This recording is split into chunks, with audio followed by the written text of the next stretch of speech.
So, what if you could make evidence of a crime just vanish? I don't mean destroying it, I mean making it completely invisible. Well, we're going to dive into a really bizarre report out of Mexico that alleges a sophisticated campaign did exactly that, using a destructive cyber weapon and, get this, Phantom Diplomats. Okay, so imagine this. You're an investigator, and you are this close to breaking two major corruption cases. Suddenly, your laptop just freezes, and this image fills the screen. A Black Orchid made out of computer code. According to the source report, this wasn't some random glitch. No way. This was a signature. And this was no ordinary virus. The report calls it Black Orchid, and it's described as a premium cyber weapon. I mean, forget just deleting your files. This thing is designed to physically fry your hardware. The investigator even reported the smell of scorched plastic. Yeah, that's when you know you're dealing with a whole different level of attack. So, the big question is, who would unleash something this powerful, and why? Well, the target was an investigator in Querétaro, Mexico, and they were getting way too close to the truth on two very sensitive cases. The goal here was pretty simple: stop the investigation. Permanently. So what exactly were these sensitive cases? Well, on one hand, you had a massive property fraud scandal involving developers and shell companies.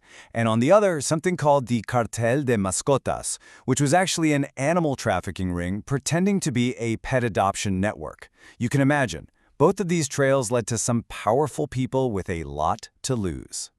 Now, after this attack, the investigator didn't just blame some anonymous hacker group. No, they pointed the finger directly at one man, Götz Knobloch, who was supposedly a liaison from Germany's federal police, the BKA, working out of the German embassy. And this, right here, is where the mystery really starts to get strange.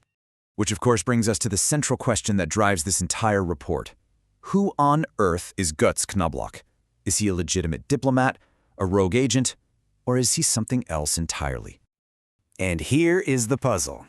Publicly, the name Götz Knobloch is all over the place. We're talking press releases, official event lists. He seems totally legitimate. But when the investigator made official inquiries to the German embassy, the BKA, and other federal records, the answer was always the same. No record found. He's a ghost. So the investigator starts connecting the dots and uncovers this whole phantom trail. It starts back in December 2022 in Oaxaca, where his name is used to add credibility to a story about a rescued tourist.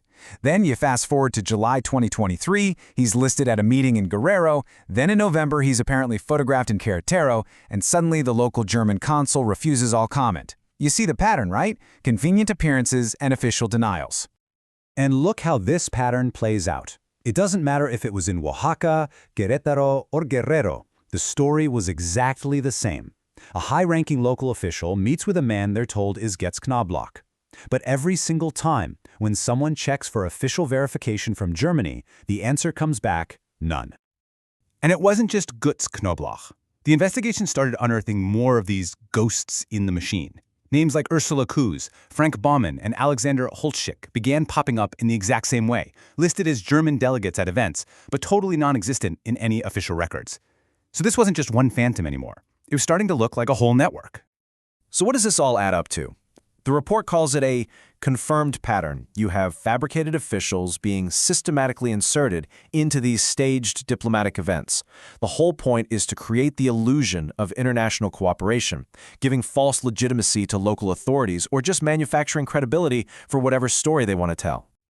But this story isn't just about phantom diplomats showing up for photo ops. The report alleges that this deception ran much, much deeper, and it circles right back to the digital world where this whole thing began. So how do you silence an investigator who just won't give up? Well, when they tried to publish their findings online, a new three-part digital attack began. First, you have the brute force of the Black Orchid to just destroy the data. Second, you inject malware to disrupt any website hosting the information. And finally, and this is the most insidious step, you actively suppress the findings from Google's search index, which basically erases it from public view. The end result of this whole playbook is, honestly, it's pretty chilling. The information, the evidence, it technically still exists online. It hasn't been taken down. But by blocking search engines and disrupting access, it's been made completely invisible. It's still out there, but no one can find it. And that leaves us with a really critical question for the world we live in today. You know, it's one thing to destroy evidence, but it's something else entirely to just hide it in plain sight. So what does it mean for things like transparency and justice when proof of wrongdoing isn't made to disappear, but just to become invisible?